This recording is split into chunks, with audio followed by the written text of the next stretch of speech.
25 июн президенти ҷумҳурии Тоҷикистон пешвои миллат муҳтарам Эмомалираҳмон дар идомаи сафари корӣ дар ноҳияи Ванҷ парки саноатии ноҳияро мавриди баҳрабардорӣ қарор доданд.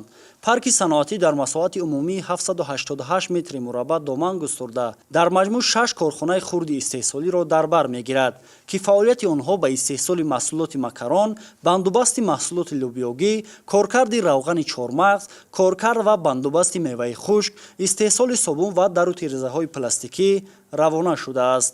Сарвари давлат муҳтарам Эмомалираҳмон нахуст аз сехи истеҳсоли макарон ва бандубасти маҳсулоти лӯбиёгӣ дидан карда бо ҷараёни кор дар ин хати истеҳсолӣ шинос шуданд.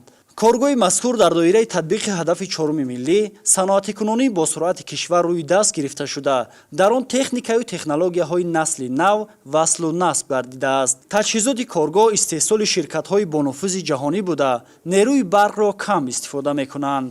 дар коргоҳи коркарди равғани чормағз ва меваи хушк низ истеҳсоли маҳсулот бо истифода аз усулҳои муосир роҳандозӣ шуда, дар он 6 нафар бо кор таъмин гардиданд. Коргарон пеш аз оғози фаъолият аз курсҳои бозомӯзӣ гузаштанд. Сехи истеҳсоли собун ва дару тирезаҳои пластикӣ қисми дигари парки саноатиро ташкил медиҳад, ки дар он мутахассисони касбӣ ба кор ҷалб шудаанд. имрӯз хурсандии мо сокинони ноҳияи Ванҷ ҳадду канор надорад, ки бо омадани пешвои муаззами миллат дар ноҳияи мо корхонаи саноатӣ бунёд шуд, ки мо занони хонанишинро бо кор ва фаъолият таъмин намуданд. пешвои миллат муҳтарам Эмомалираҳмон зимни боздид аз коргоҳи сомонёфта ва ташкили чунин корхонаҳо изҳори қаноат карда ба масъулин барои баланд бардоштани иқтидори истеҳсолӣ ва зиёд намудани ҷойҳои нави корӣ дастуру супоришҳои мушаххас доданд. баробари ба фаъолият пардохтани парки саноатӣ дар маҷмӯъ 36 сокини маҳаллӣ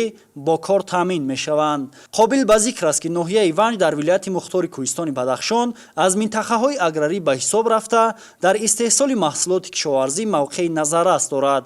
ашёи хоми дар корхонаҳои парки саноатӣ мавриди коркард қарор гирифта аз хоҷагиҳои деҳқонии маҳаллӣ дастрас карда мешавад. дар назар аст, ки дар баробари таъмини бозори дохилӣ ҳамчунин маҳсулоти парки саноатӣ ба хориҷ низ содирот карда шавад. роҳбари давлат муҳтарам Эмомалираҳмон ба коргарон барои ҳамоҳангӣ дар татбиқи ҳадафи ҳукумати кишвар изҳори сипос намуда, ин амалро намунаи ибрат арзёбӣ карданд. дар навбати худ масъулини парки саноатӣ ба сарвари давлат барои дастгирии бахши хусусӣ ва таъмини имконоти хуби фаъолият миннатдорӣ намуданд.